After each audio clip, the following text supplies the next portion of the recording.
Good morning, and on behalf of the Alliance of Women in Workers' Compensation, I would like to welcome you to today's webinar. Today's webinar is entitled Banishing Burnout and is a panel discussion recorded during the WCI conference in August. Before we get started, I would like to thank our 2023 corporate sponsors for their support on hosting events such as this. They support us not because they want their logos up on a screen, but they support the cause, which is to effect positive change in the workers' compensation industry through networking, supporting, mentoring, and collaboration. The Alliance is inclusive of all professionals in the workers' compensation arena, regardless of career stage, with the belief that we can all learn from and support each other. This year's theme is Together Towards Tomorrow. Please be sure to head to our website for all upcoming events. We've hosted webinars, collaboration sessions, and in-person events throughout the year. Be sure to check back on the website for any upcoming details. And if you cannot make one of our virtual or in-person events, don't worry. All events are on demand for our followers. Our book club is in full swing. Quarter 4 books include The Resiliency Revolution by today's moderator, Jenny Evans, and The Execution Factor by Kim Perrell. Head to our website to join the discussion. The Alliance grew so much last year and continues to grow this year as we launch several new chapters. Be sure to connect with your local ambassador for all upcoming events. If you would like more details on the ambassador program, stay tuned for a January 2024 panel where we will be providing details about the program and how to get involved. Change is preceded by trust. It is through acceptance and inclusion that trust will be formed and positive impact will occur. The Alliance is committed to creating a safe space in the workers' compensation industry for women of diverse backgrounds and experiences through a shared culture that integrates various perspectives. This is who we are and who we will be. The time to do better and be better is now. The Alliance understands that diversity is a journey that will take time to make meaningful changes to our organization, its followers, and its supporters. We'll be intentional in making progress along our key pillars of change. Turning to today's webinar, we're so excited to present this replay. Jenny Evans has already joined us for one live webinar session and has one more engagement with us later this month. She was also our keynote speaker at the WCI conference, and you can catch that replay on demand. Today, you'll see a fantastic panel she moderated about the topic of banishing burnout. Employee stress and burnout are two of the top issues organizations are facing today. Join our panel of industry leaders as they discuss how to energize and optimize your body and brain for sustained high performance, regardless of the stress you're facing. Through stories and lessons learned, you will learn more about banishing burnout in practice. Jenny is an inspiring speaker, author, and organizational consultant on resiliency, stress, confidence, and human performance, and she'll moderate this panel of experts to be sure to give you fantastic insights and tangible tips and advice to walk away with. This is a pre-recorded session, but please utilize the chat feature throughout the webinar to share your thoughts and engage with your fellow members. This is a topic that resonates with all of us, so we'd love to see you share with each other. Thank you for the time you're spending with us today, and we hope you enjoy this webinar. Yeah, okay, so I've been really excited for this part of this because we got to meet virtually before this and kind of chatted a little bit, got to know each other. So what we're going to do is I have some questions that I'm going to ask each of these women, but at some point we also might turn it over to you, so if there are some questions or things that you want to know, we're definitely happy to entertain those as well. So, Lynn, why don't we start with you? If you wouldn't mind just introducing yourself, let everybody know what you do, anything that you want to share personally, and at the end of that, I would love for you to share, just so we can get to know like the Lynn a little bit, if you could do or be anything. Don't think about like how much training would it take, how much money would I make.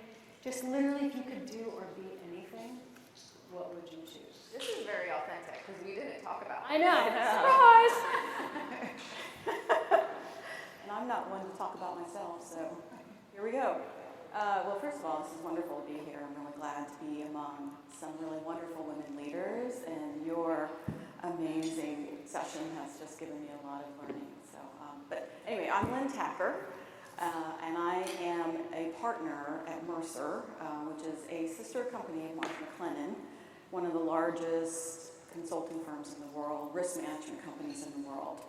And I love my job. I get to work with some of the largest employers in the world, But more specifically, I work with their human resources team, and it's focusing on humans, human beings, and how they can be better in the roles that they do and serving the organizations that they serve. I've been consulting with clients now for about 23 years, and served in a lot of different roles. I signed up for a lot of different things. I volunteered for a number of different things, which I know I've learned a lot about simplifying, and I'm glad to be here. Wait. Oh, right. If I could be anything, I would be an astronaut. I am a space nerd, so Star Trek's all in. I love it. You absolutely stole my answer. No way. Firefly, Star Trek. I'm Michelle Middendorf. I'm the Senior Risk Manager at Stanley Steemer. I'm responsible for all claims, commercial contracts, safety, driver qualification, all of it. I'm an avid Ohio State Buckeye fan and an advocate for the great city of Columbus, Ohio. I love my city.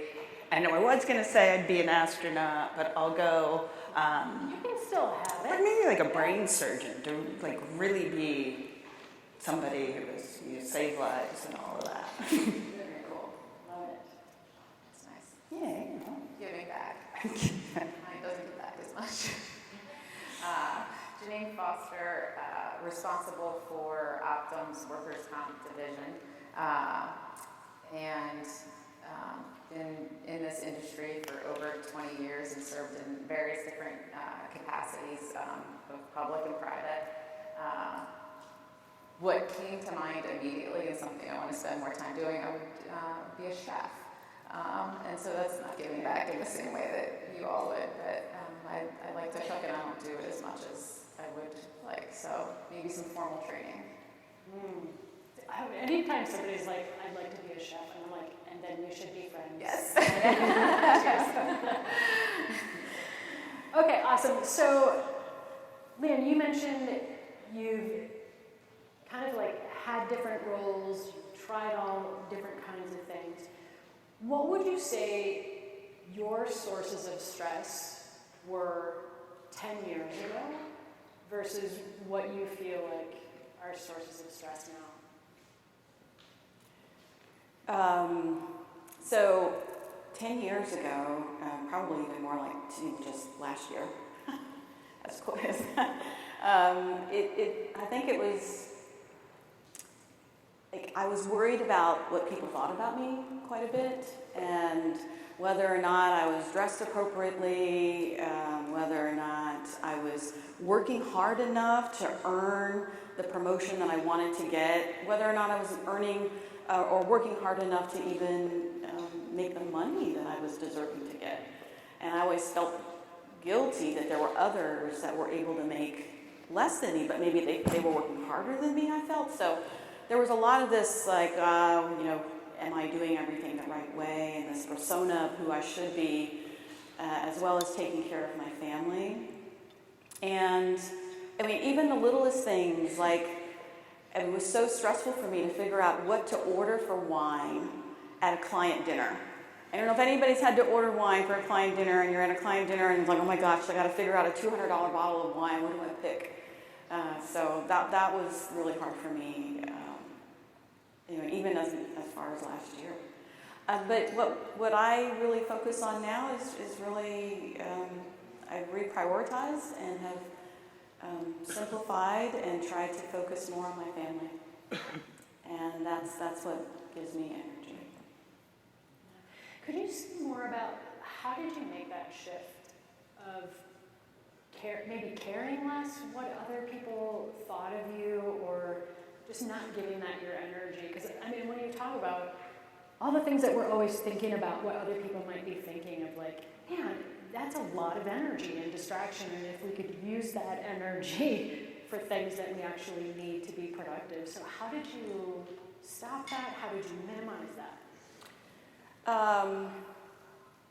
So, boy, this is a lot of talking about me. I'm very uncomfortable. Love that. Yeah. It's so good. You're gonna get Yeah, quickly get to their turn. So I would say May of 2012, I had a situation, one of those train wrecks, where I had a panic attack, and I was working, had a really stressful client situation that I was dealing with, and family issues I was dealing with. I was going to publicly say this, but my husband wanted to give me a divorce, and so we were trying to balance my work and my family at the same time. And I ended up in the hospital with, I thought was a hole in my heart, but it was really a panic attack. And what was happening was I was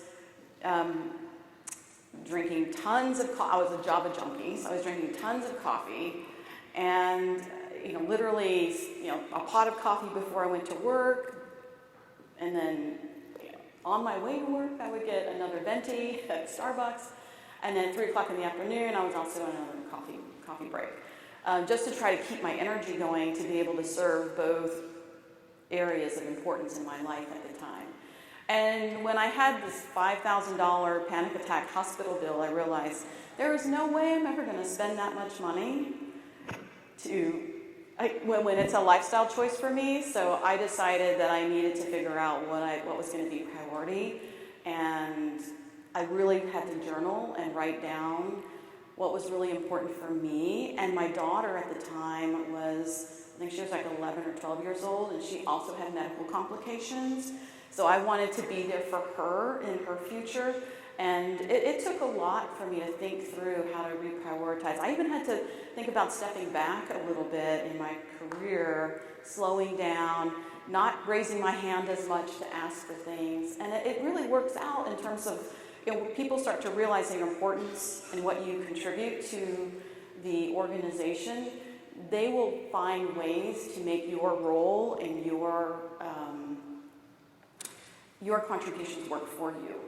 So highlight your values, like you were saying earlier, Jenny. That's really important. It's hard to do. It was hard for me to do. But when you start to voice what you want to do with your organization, if you have a good manager and a good leader, they will, they'll support you. And if you don't have a good manager and a good leader, well, maybe that's not the right place for you either. So.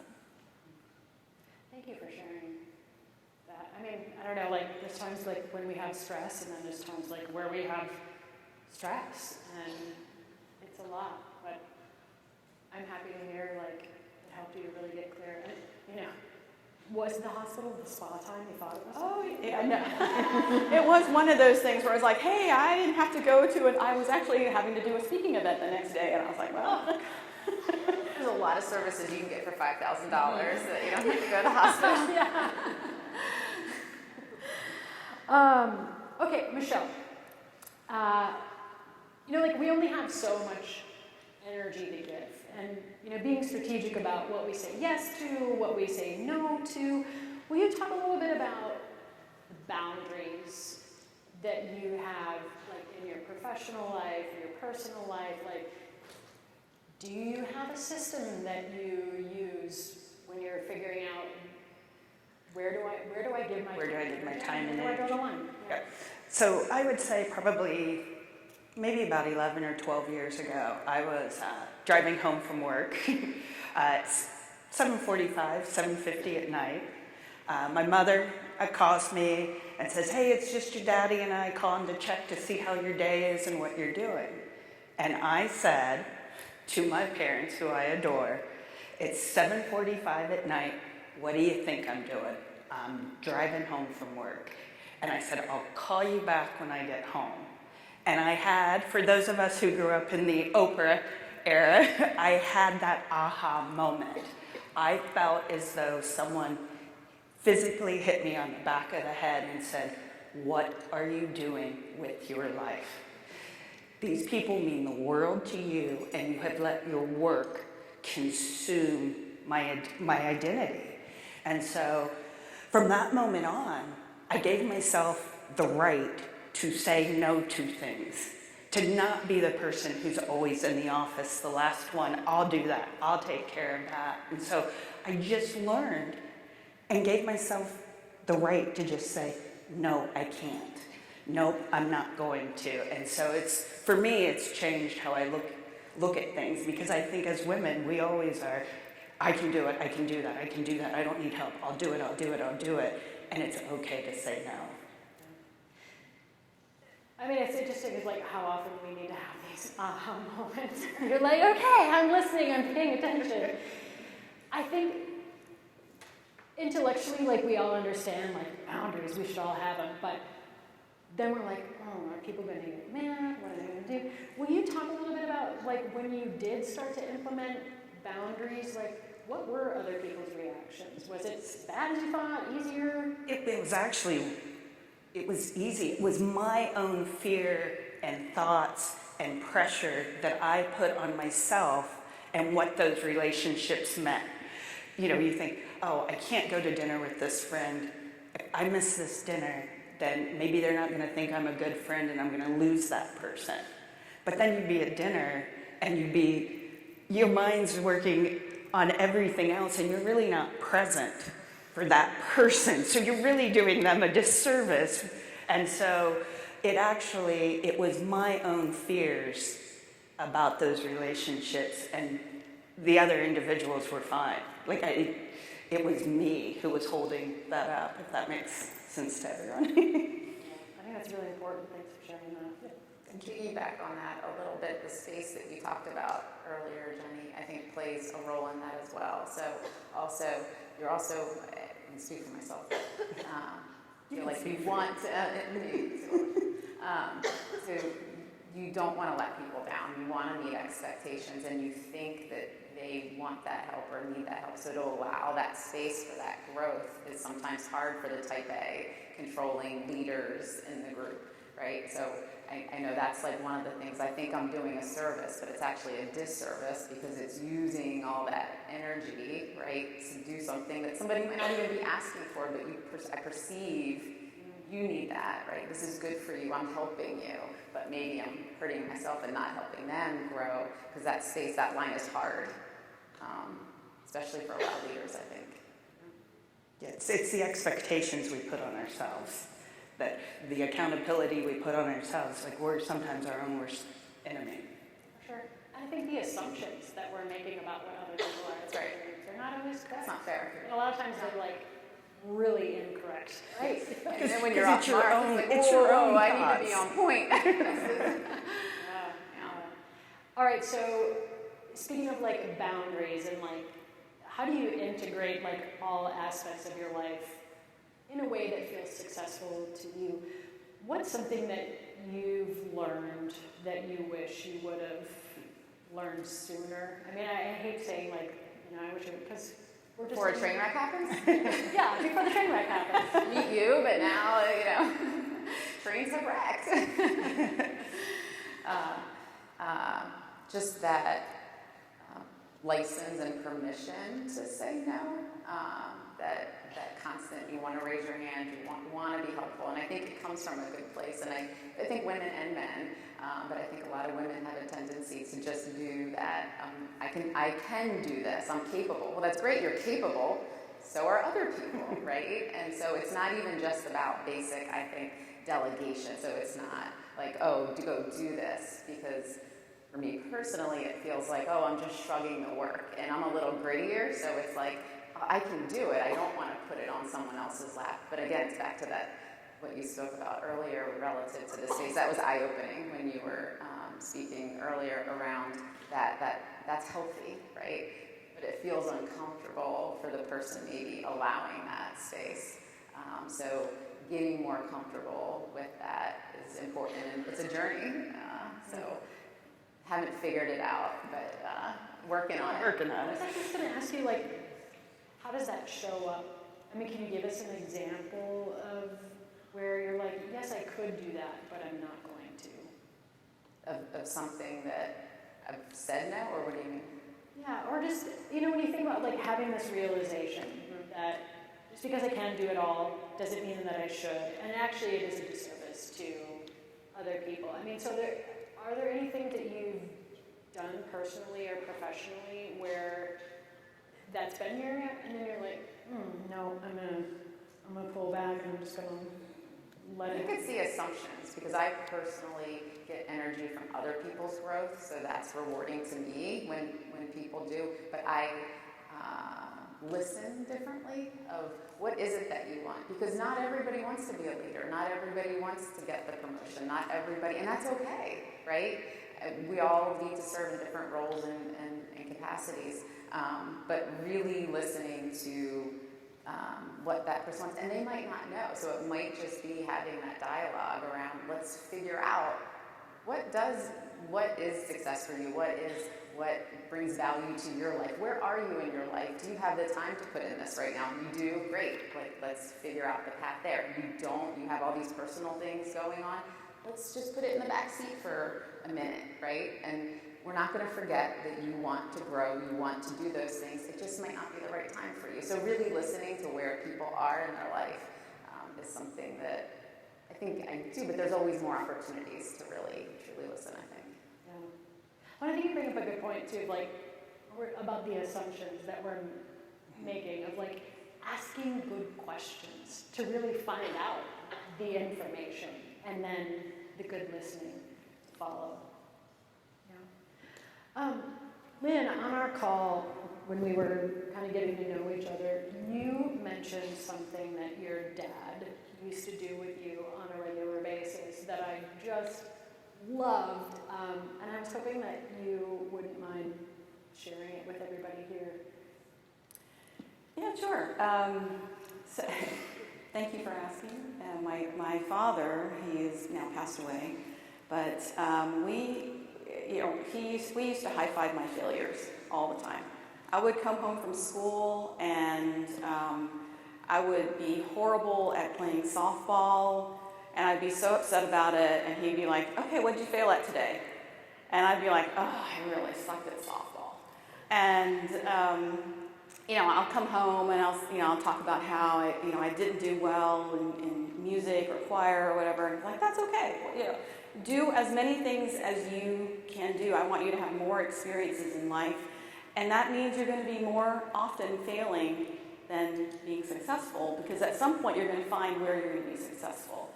And so we lived in Saudi Arabia at the time, and I had to go away to boarding school at 14 years old. So I was literally polishing furniture. He was sitting with me, helping me, and he's like, that was exactly what he told me. It's like, when you go away and you're not going to be here, fail at everything that you can so that you can gain as many experiences that you can. And don't be afraid to do that. And know that you're going to have me to support you. So it was really great to have that conversation and support, to know that I could fail, and that's helped sort of ground me through my entire life in terms of, basically what I tell other women is to learn about yourself and do it on purpose. Learn who you really are, what you like, what you don't like, what's your favorite color. It took me a while to figure out my favorite color was actually purple.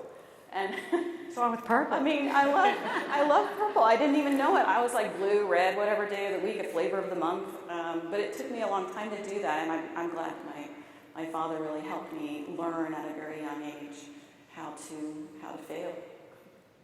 And I think learning how to deal with failure is so important to anybody, but I think especially women. We like that perfectionism that we all have, we need to be perfect, we need to do things perfectly.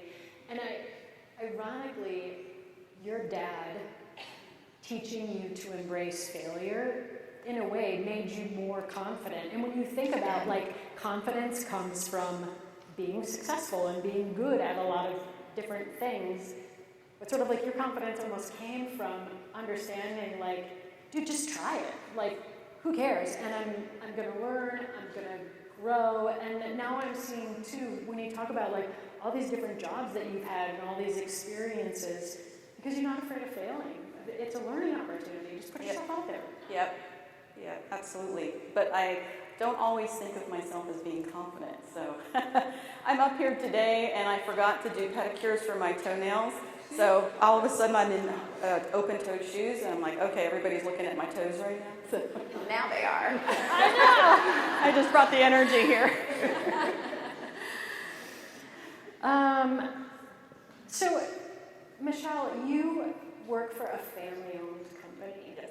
And I know during our call, you were just kind of talking about what that looks and feels like. Can you just talk a little bit more about that conscious decision that's, really where you wanted to be?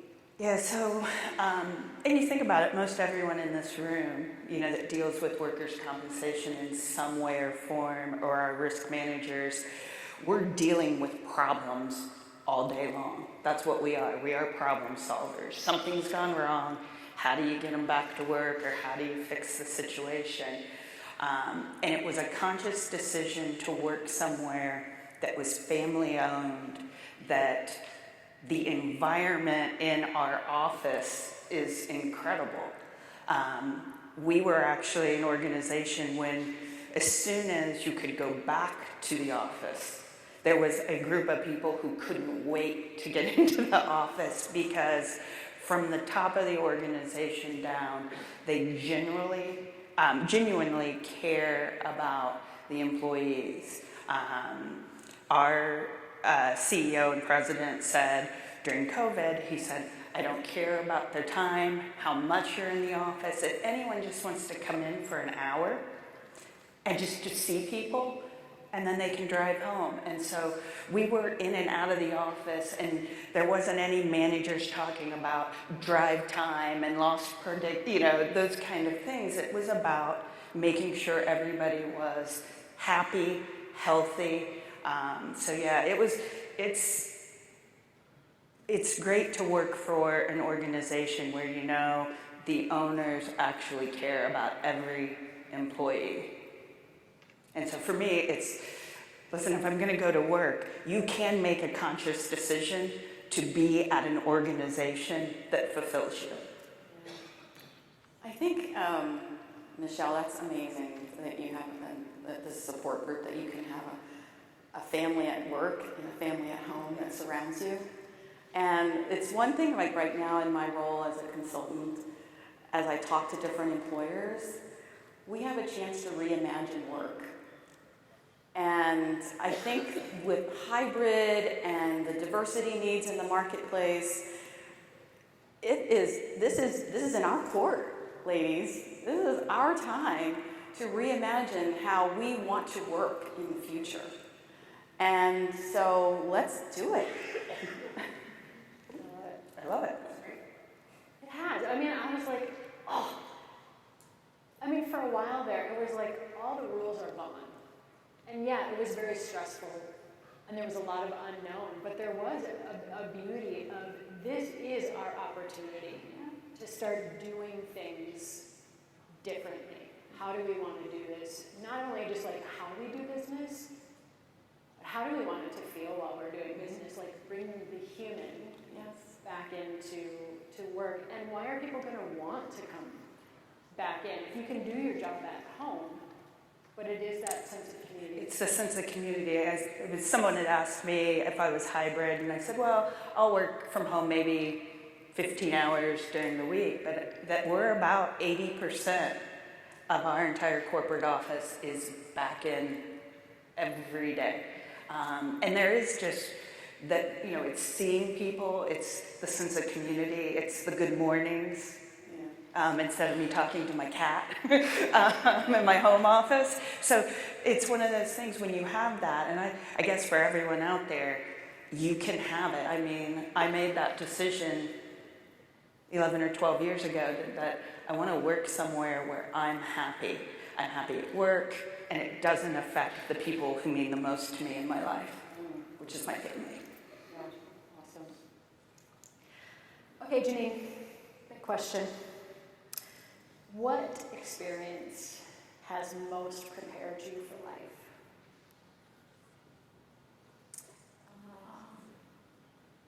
I started working at a pretty young age, and I had the opportunity to meet with a lot of different people in different walks of life, right? So you think about first jobs, whether it's something, working in a restaurant, babysitting, doing something, whatever it is.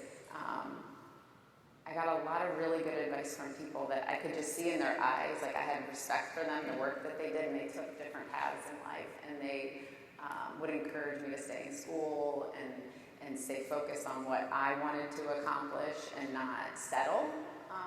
And it resonated with me. And it was people that I brokered relationships with that I didn't grow up with, that I didn't know, but I could just tell the kind of people they were. And they made different choices in life, and they saw what some of the goals I had, and that it sat with me. Like I can remember in my mind some of the people, and I could see some of the pain in their eyes, or some of the things that and just the advice they gave to this kid, that's, they're wiping tables down or something. And so that it's helped me from a work ethic standpoint, I think, and also appreciate the teams that I work with, of really thinking about things through the lens of people in different roles. And I enjoy that about the work that we do together. So you mentioned part of this was like advice that you were getting from other people. What is a piece of life advice that you find yourself giving to other women most often? Whether it's just your friends or other leaders, people you're mentoring. I would say three things. Two of them we kind of touched on. So just be confident in what you know. I think women tend to doubt themselves more than they need to. And, we touched a little bit on perfectionism.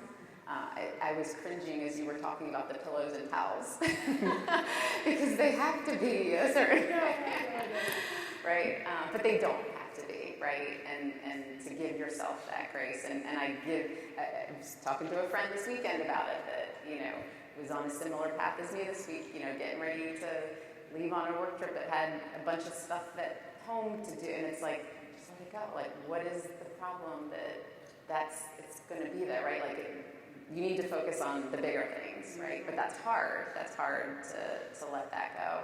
And then the third thing, and we've touched on it a little bit, is just boundaries and healthy boundaries, and knowing yourself enough and giving yourself enough of a license to say yes or no, or talk through something, right? And not feel like you have to.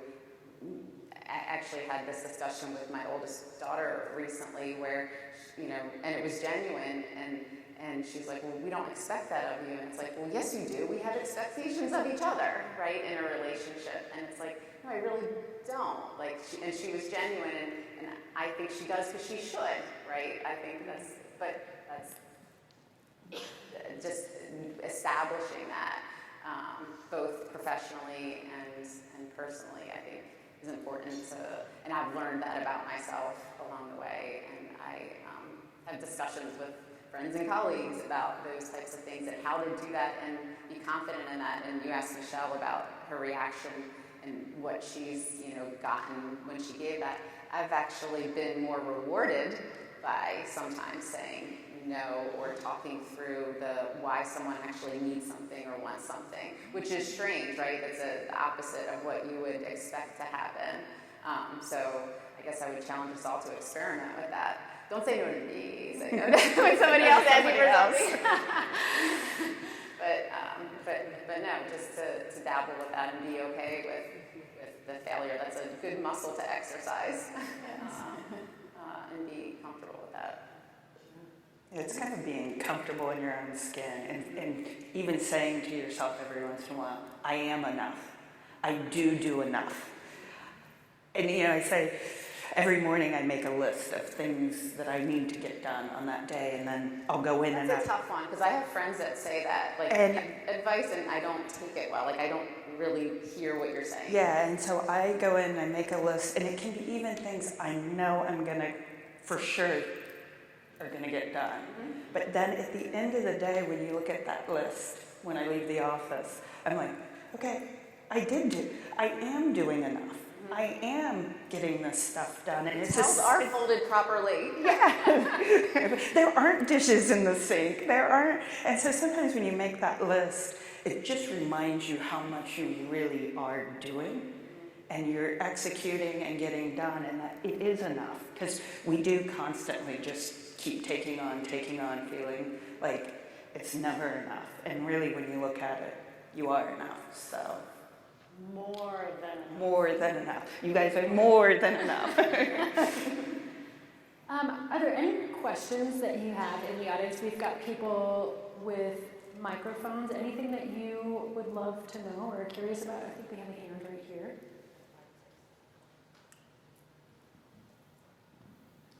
Sometimes when you start to make changes to draw those healthy boundaries, the people around you, both in your work life and your home life, maybe dig their heels in a little bit because they're comfortable with you the way you are, and that might cause you to slip back or stop your progression. Has anybody experienced that, and if so, what did you do? Yeah, I mean, I would say, and I've known my boss for an extremely long time. We've met in '99, and he's very used to me just taking on.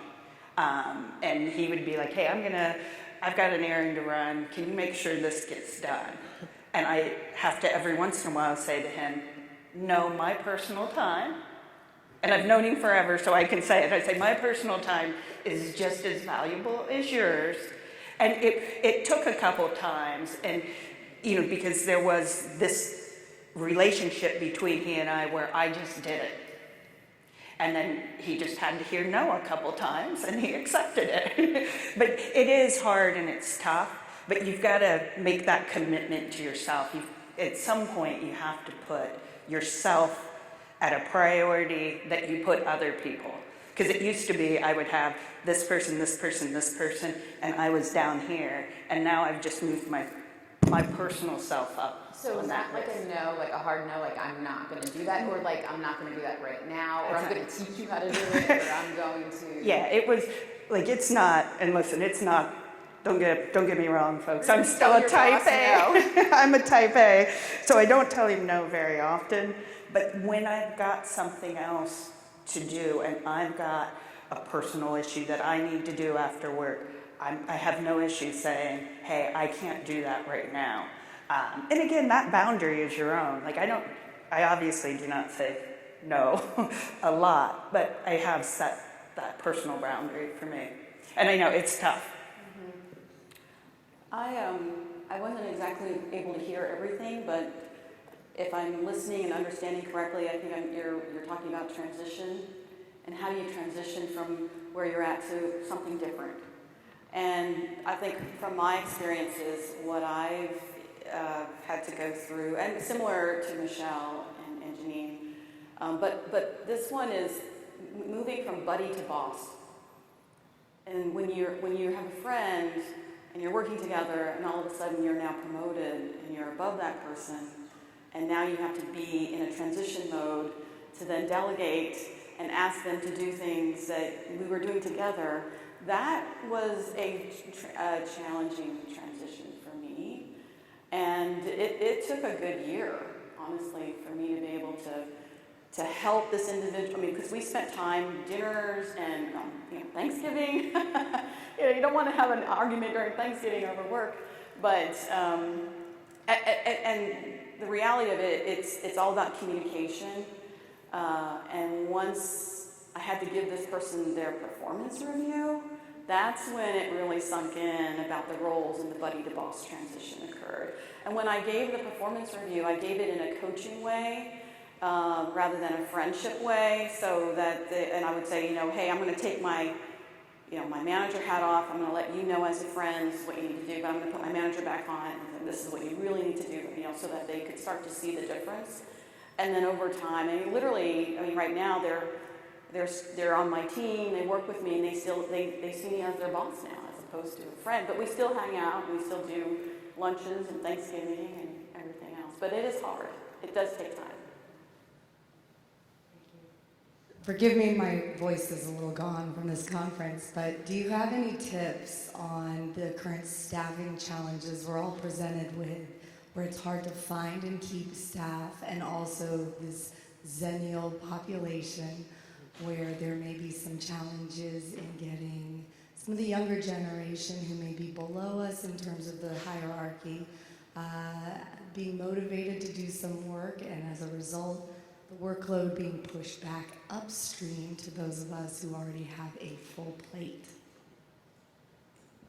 Jenny? Huh? We're going to put you on the spot. I'm going to actually turn that back over to you, because as an entrepreneur, I only have 1 or 2 employees, so it's not as, I mean, I'm definitely, a lot of my speaking clients, it's a huge, huge issue. I mean, what Yeah, I would agree.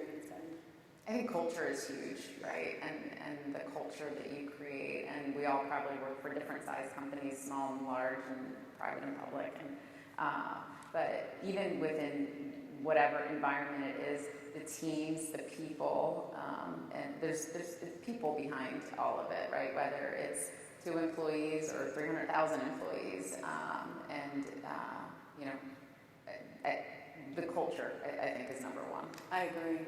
I think this is an area that I work in, so maybe I can speak a little bit about it, just a little bit.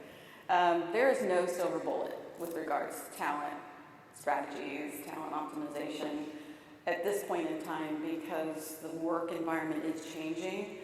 And I would say the one thing that is starting to really resonate more and more with the newer workforce and the diverse workforce in general is becoming a relatable organization.